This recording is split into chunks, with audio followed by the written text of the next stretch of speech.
le plus gros défi logistique depuis la Seconde Guerre mondiale.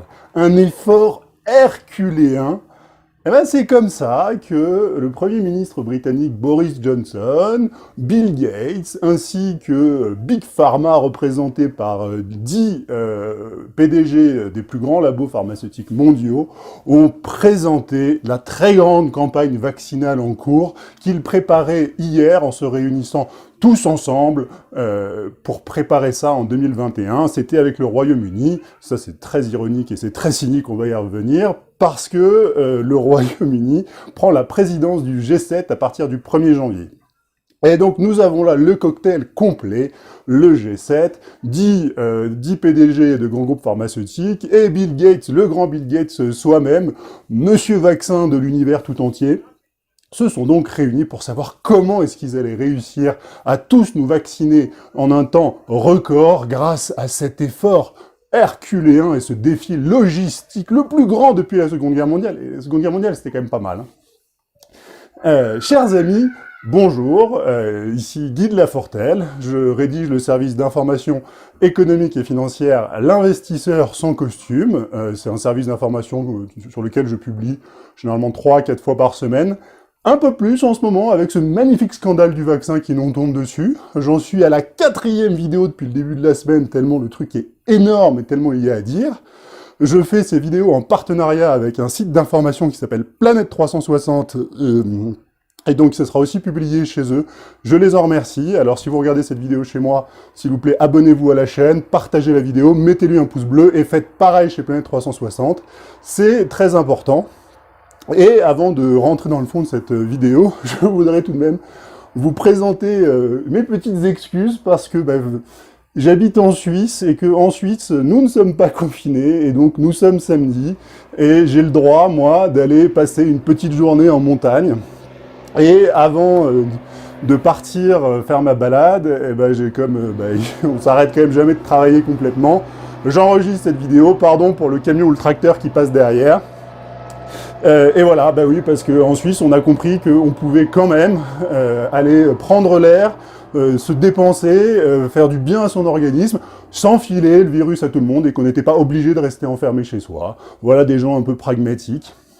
Mais bon, je suis désolé pour tous ceux qui sont victimes d'un gouvernement qui fait des confinements dont on se demande vraiment si ça fait plus de bien ou de mal. Désolé, c'est pas le thème de cette vidéo. Aujourd'hui, nous parlons de Bill Gates, des patrons de pharma et du G7 et de leur effort herculéen. Donc ces gens se sont retrouvés hier à Londres pour discuter de tout ça, en gros, ils ont discuté de 2 choses.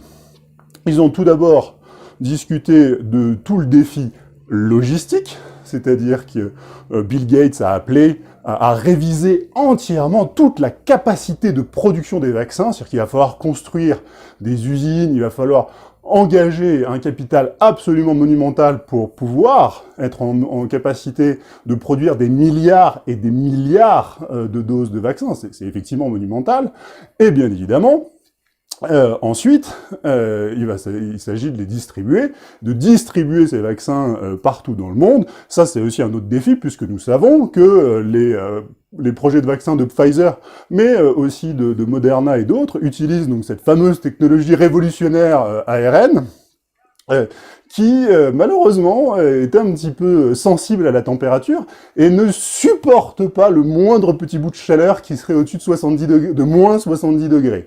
C'est-à-dire que vous pouvez pas mettre ça dans un congélateur normal. Et d'ailleurs, on sait que la France a déjà commandé 50 super congélateurs, alors que, encore une fois, et je vais le répéter parce que c'est important, nous n'avons aucune preuve formelle d'un début d'efficacité de ces vaccins.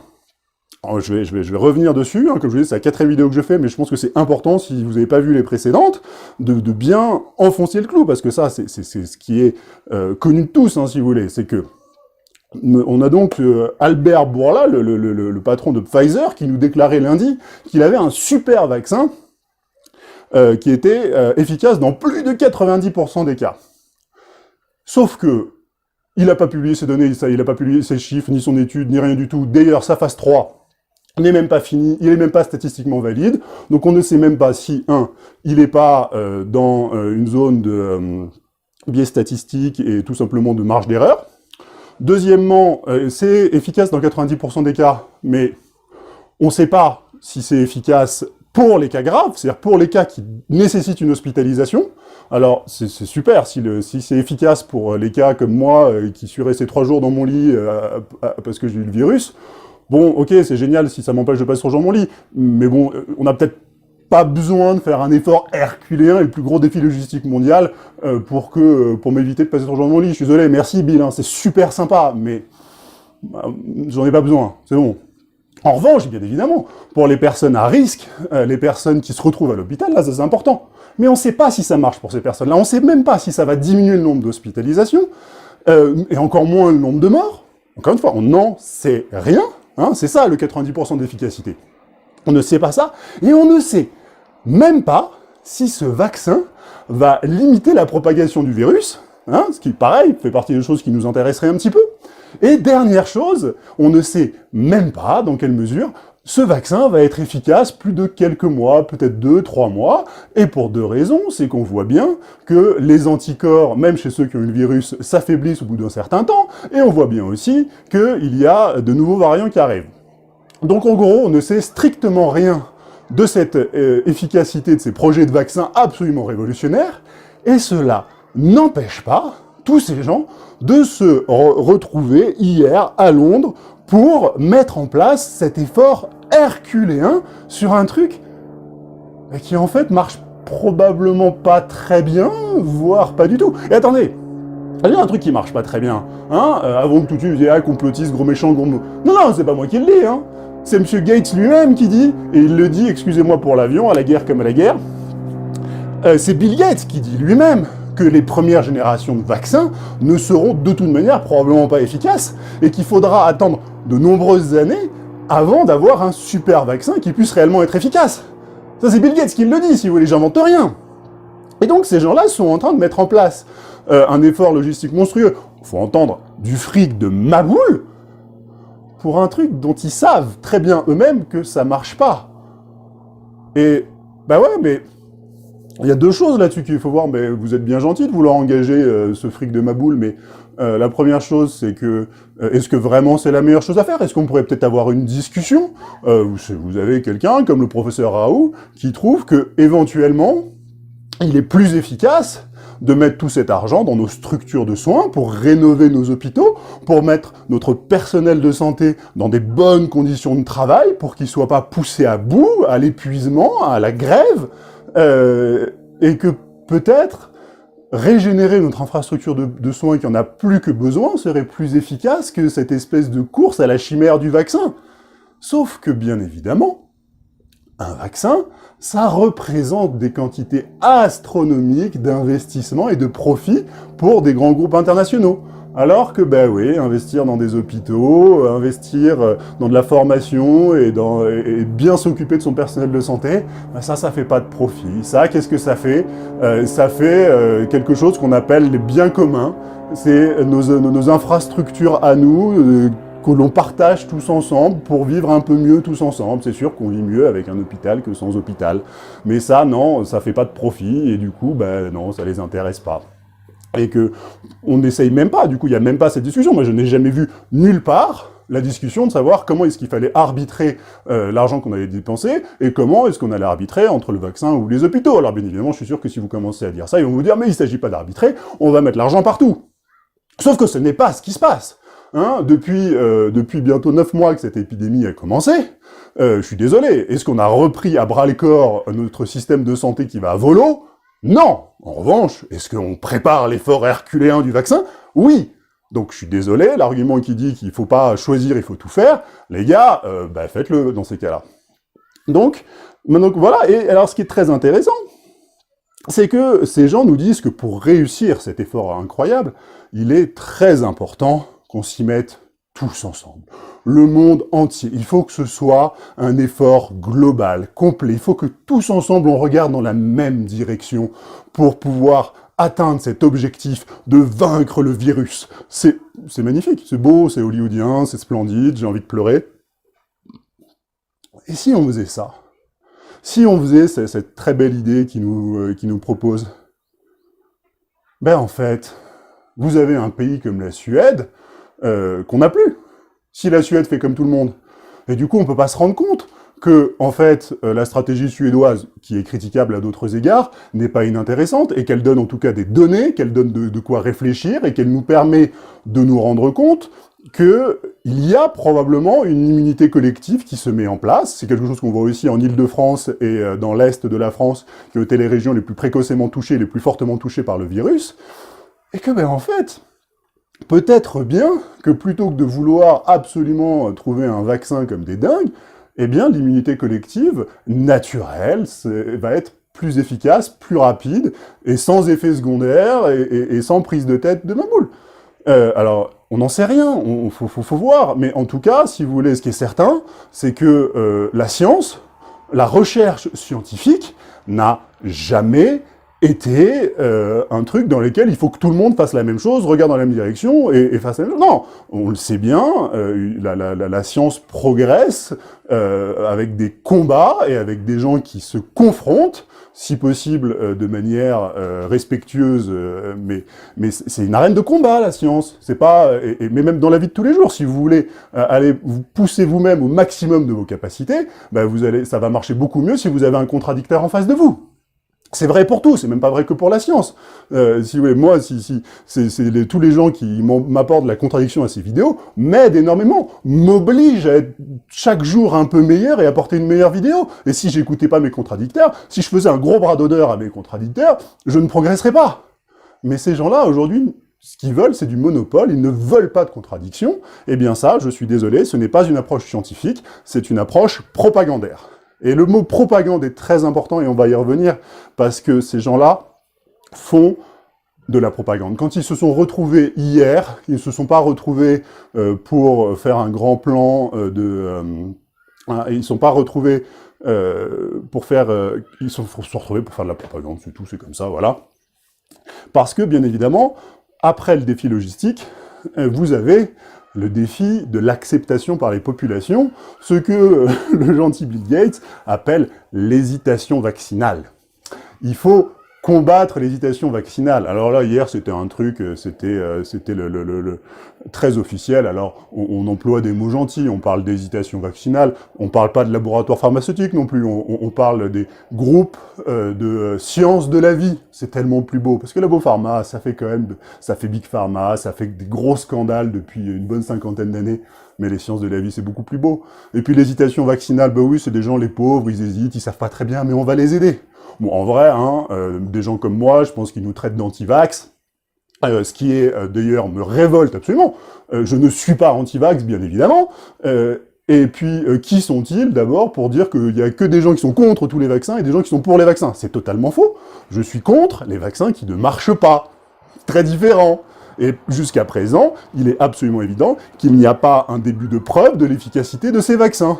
Et si le bon docteur Bourla, le patron de Pfizer, trouve que j'ai tort, c'est très bien, mais oui, viens m'expliquer que j'ai tort, viens m'apporter une contradiction, et commence par publier les données de ton étude, docteur Bourla, commence par faire la transparence sur la manière de travailler. Si tu es choqué que je trouve anormal que tu es vendu, et pas toi seul, c'est la face émergée de l'iceberg, Albert Bourla, donc qui a vendu lundi, le jour même de son annonce miraculeuse, pour plus de 5 millions d'actions, et avec lui, d'autres grands cadres de Pfizer, et probablement des grands actionnaires aussi, sauf que ça, il n'y a pas d'obligation de déclaration, donc on ne sait pas qui, donc il y a probablement énormément d'argent, beaucoup plus que ces 5 millions, qui ont été faits lundi, et si tu trouves que non, c'était pas du tout une logique financière, et que t'as pas du tout fait cette annonce pour te empocher un gros chèque, parce que tu avais ce fameux plan 10B51 qui est censé limiter les délits d'initiés, eh bien, publie les détails de ce plan, comme la SEC américaine le recommande fortement. J'ai aucun problème avec la contradiction, mais publie les plans. C'est extrêmement important. Et donc, aujourd'hui, nous avons un vaccin qui ne marche pas, et pourtant, ces gens se sont retrouvés pour travailler, pour lutter contre l'hésitation vaccinale, cette hésitation vaccinale qui est en train de grandir très fortement. Alors il y a beaucoup d'études, c'est difficile de savoir, mais il y a probablement la moitié de la population aux États-Unis et la moitié de la population en France qui hésitent très fortement à se faire vacciner, et pour de bonnes raisons. Parce qu'ils sont là en train de se foutre de nous, en train de nous dire on est des anti-vax, on va retourner à l'âge de pierre, on est des gros archaïques, on va redescendre l'espérance de vie à 30 ou 40 ans parce qu'on est anti-vax. Non, là on est en train de parler de notre santé, on est en train de parler de ma santé. Merci, j'ai envie d'être en bonne santé, hein, j'ai pas particulièrement envie d'être malade. Si je pensais que ce vaccin m'aidait à être en bonne santé, je courrais me faire vacciner, bien évidemment. Et ne me dites pas que je ne peux pas faire ça parce que c'est aux médecins de savoir et c'est aux personnes compétentes de savoir cela pour moi. Non, me dites pas de ça, parce que la première chose, c'est que je suis capable de lire une étude et je suis capable de me faire mon propre avis. Première chose, je suis capable de me faire mon propre avis, et on va dire, et notamment, si vous voulez, je suis pas boulanger, mais je suis capable de reconnaître une bonne baguette, une mauvaise baguette. Je suis pas médecin, mais je sais lire une étude et je sais reconnaître une étude et je sais lire des chiffres, et je sais aussi reconnaître, et ça c'est mon domaine d'expertise, quand vous avez des grands labos pharmaceutiques qui sont en train de faire des gros coûts financiers et qui sont en train de penser gros sous bien avant santé. Ça, pour le coup, je sais le faire. Donc, non, je ne suis pas d'accord. Arrêtez de vouloir absolument combattre cette hésitation vaccinale, parce que la manière dont vous allez combattre cette hésitation vaccinale, en fait, est en train de détruire, mais de détruire très profondément la lente construction de nos sociétés et la lente construction des structures qui nous permettent de vivre ensemble en paix et dans de bonnes conditions, dans des conditions de sécurité, de bonne santé, avec des systèmes de soins, avec des systèmes, avec des écoles qui marchent, et c'est ça que vous êtes en train de détruire. Parce que il faut regarder dans le détail comment ils veulent s'y prendre pour tordre le cou à des gens comme nous et ces gens qui ont cette hésitation vaccinale ou ces gens qui sont archaïques, parce que ils trouvent que c'est nous les archaïques. Moi je suis pas d'accord, c'est eux qui sont archaïques, c'est eux qui sont en train de nous ramener à l'âge de pierre, parce que c'est eux qui foulent du pied les principes même de recherche scientifique, et qui sont en train de fouler du pied, et qui sont en train de détruire ces constructions qui faisaient qu'on arrivait à vivre ensemble dans des sociétés et des économies qui étaient très efficaces et un tant soit peu respectueuses de leurs habitants. Qui nous renvoie à l'âge de pierre, c'est eux, c'est pas nous. Parce que la manière dont il faut faire, et ça, la Fondation Gates a beaucoup travaillé dessus, et là on arrive vraiment peut-être le point le plus important de cette vidéo, c'est comment on fait pour mettre fin à l'hésitation vaccinale. Et ça, ils ont trouvé un moyen, et ils en ont fait l'expérience, bien évidemment en Afrique, c'est tellement plus facile de commencer par faire ça en Afrique, et la Fondation Gates explique, excusez-moi, qu'ils se sont confrontés au problème au Nigeria. Comment faire pour faire des grandes campagnes de vaccination avec une population qui est réticente. Alors, c'est pas du tout mon point de savoir si la campagne de vaccination était bonne ou pas pour la société nigériane. J'ai pas du tout été regarder dans le détail ça. Moi, ce qui m'intéresse, c'est vraiment la méthode. Comment est-ce qu'ils ont fait? Et la Fondation Gates nous explique que la bonne manière est d'étudier ce qu'ils appellent les réseaux de confiance. Les réseaux de confiance d'une société, d'identifier les dépositaires de la confiance, c'est-à-dire les personnes dans lesquelles on croit et que l'on va suivre et sur lesquelles on va calquer nos comportements, et plutôt que de travailler directement des gens qui n'ont pas confiance en vous, d'aller faire d'aller faire un truc à trois et d'aller travailler la personne qui, elle, est détentrice de cette confiance et qui va, elle, ensuite pouvoir nous inciter à faire ce qu'on ne voulait pas faire au départ. Et donc, par exemple, au Nigeria, ils vous expliquent qu'ils ont identifié, qu'ils ont trouvé que ces personnes détentrices de... Je sais pas si on dit détentrices, excusez-moi, de la confiance, c'était les leaders religieux. Et du coup, on sait, voilà, si les leaders religieux font vacciner leurs enfants, et s'ils préconisent la vaccination, et bien derrière, tout le monde va suivre et tout le monde va aller se faire vacciner. Du coup, au lieu de devoir convaincre une population très importante de dizaines de millions d'habitants, on va aller choisir quelques personnes bien placées, et on va les travailler eux. Alors ils disent pas comment, mais bon, on voit assez bien, probablement avec de la carotte et du bâton, c'est la Fondation Gates, on a plein d'argent, eh bien si vous faites ce qu'on vous demande, on va financer vos projets, on va vous aider à tout ce que vous voulez faire par ailleurs, et puis si vous voulez pas, bah déjà vous aurez pas cet argent, on ira le donner au gars d'à côté, et puis on aura aussi du bâton, parce qu'on est des gens très puissants, et donc on vous mettra des bâtons dans les roues. On voit bien comment ça peut marcher, hein, si vous voulez, c'est pas des anges, hein, ces gens-là, hein. C'est pas parce que vous appelez une fondation que tout d'un coup vous êtes Mère Teresa, hein. Et c'est ce qui s'est passé. Donc voilà, ils ont été voir les leaders religieux, ils leur ont dit maintenant il faut que vous fassiez vacciner vos enfants, et ils l'ont fait, et c'est super efficace. Cette technique-là, ils l'ont pas inventée, hein. Ils l'ont pas inventée du tout, c'est quelque chose qui a été développé au début du XXe siècle aux États-Unis, et notamment par quelqu'un qui est assez célèbre dans le petit milieu des affaires publiques, qui s'appelle Edward Bernays. Edward Bernays a écrit un livre passionnant qui s'appelle Propaganda. Propagande donc, hein. On est au début des années 20, à un moment où on n'a pas du tout acquis l'expérience du XXe siècle sur les techniques de communication et justement les techniques de propagande, Hitler n'est pas encore passé par là. Edward Bernays nous explique comment faire dans ce livre, et même dans toute sa carrière d'affaires publiques. Il est d'une certaine manière un des inventeurs des affaires publiques et des techniques d'influence et de manipulation. Et Edward Bernays entend prouver que la propagande, c'est quelque chose de bien. Alors c'est très cynique, c'est extraordinairement cynique, et il nous explique comment faire. Et on a quelques exemples très connus comme ça, où justement, on va réussir à créer de nouveaux comportements en allant travailler justement ces réseaux de confiance, les détenteurs de la confiance. Et là, les exemples sont assez intéressants, parce que la manière, là où ils l'ont fait de manière la plus puissante, au début du XXe siècle, c'est sur la cigarette. C'est sur la cigarette, et vous avez un cas pratique très intéressant, où donc vous avez Edward Bernays qui explique que, à la fin de la Première Guerre mondiale, on a les cigarettiers ont distribué des cigarettes à tous les militaires, ils ont réussi à mettre des cigarettes dans les pactages des militaires, et donc ils sont tous revenus fumeurs, et donc ils ont tous pris l'habitude de fumer. Donc ça c'est génial, ils ont touché la première moitié du marché, mais les femmes ne fument pas. Catastrophe, on va quand même pas se couper de la moitié de votre marché potentiel. C'est vraiment trop bête. Et du coup, comment est-ce qu'on fait pour réussir à faire fumer les femmes? Comment est-ce qu'on fait pour réussir à faire fumer les femmes? Eh bien, c'est très simple.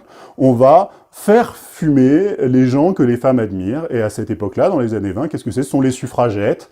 Ce sont toutes ces femmes qui se battent pour la liberté féminine, toutes les féministes du début du XXe siècle. Et là, je suis pas en train de les critiquer, hein,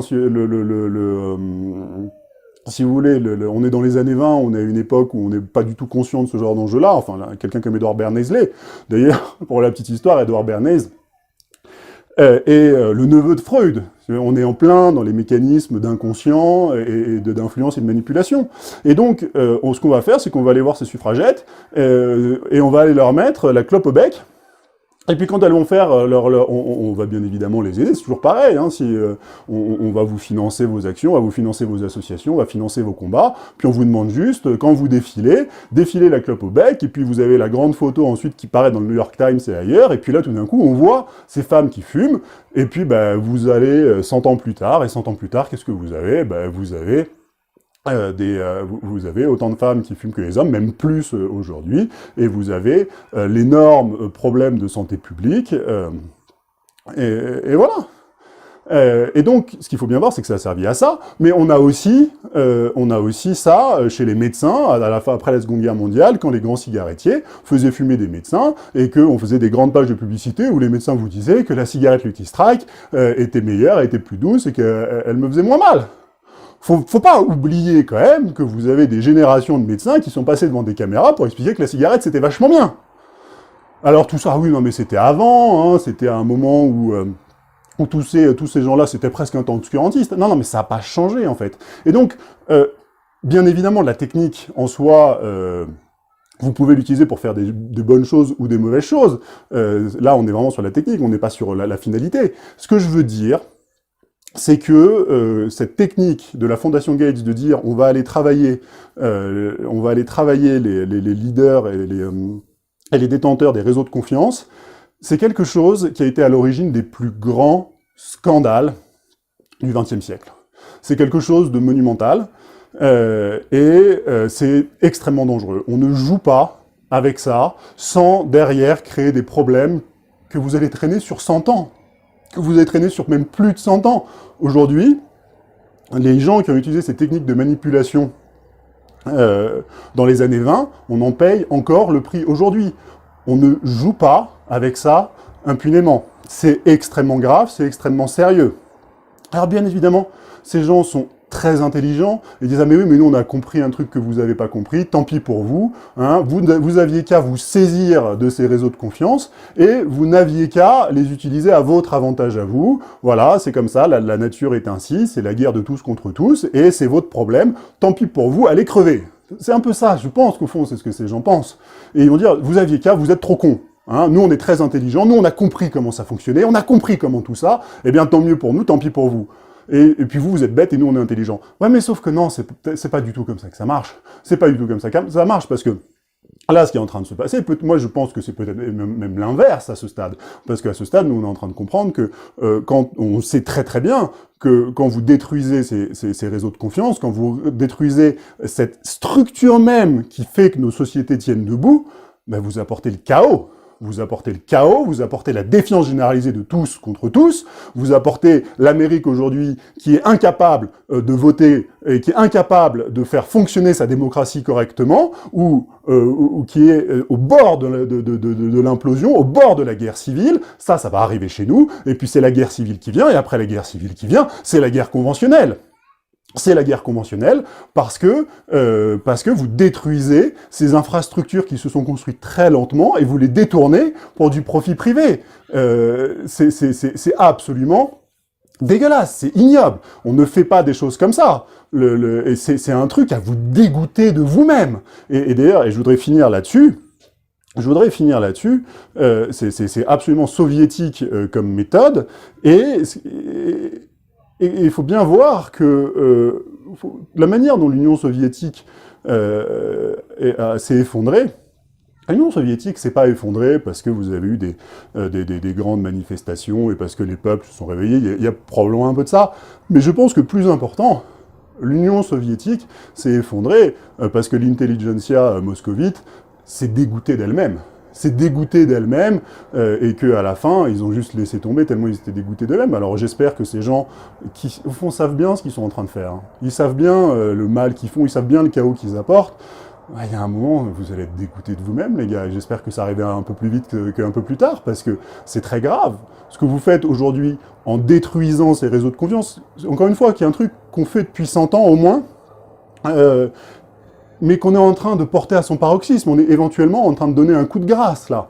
On est en train de donner un coup de grâce, et ça, alors c'est difficile à voir, mais ça, c'est un truc qui va faire incroyablement plus de morts que le Covid. C'est quelque chose qui est incroyablement plus grave, et c'est quelque chose qui est en train de nous engager pour des centaines d'années, pour nos enfants, nos petits-enfants et nos arrière-petits-enfants. On est en train de parler de quelque chose d'extrêmement grave, qui dépasse largement les quelques centaines, dizaines ou centaines de milliards de dollars et d'euros qui vont être dépensés pour vacciner, et qui dépassent largement les effets secondaires de ces parfums, qui dépassent largement les effets secondaires de ces vaccins, et qui dépassent largement parce que on est en train de détruire nos sociétés, rien de moins. Partagez cette vidéo, c'est important, mettez-lui un pouce bleu, faites circuler, parce que les enjeux sont trop graves, trop importants, et que il est important de dire stop et de dire non à cette folie. Merci de m'avoir écouté, c'était Guy de Lafortelle, l'investisseur sans costume.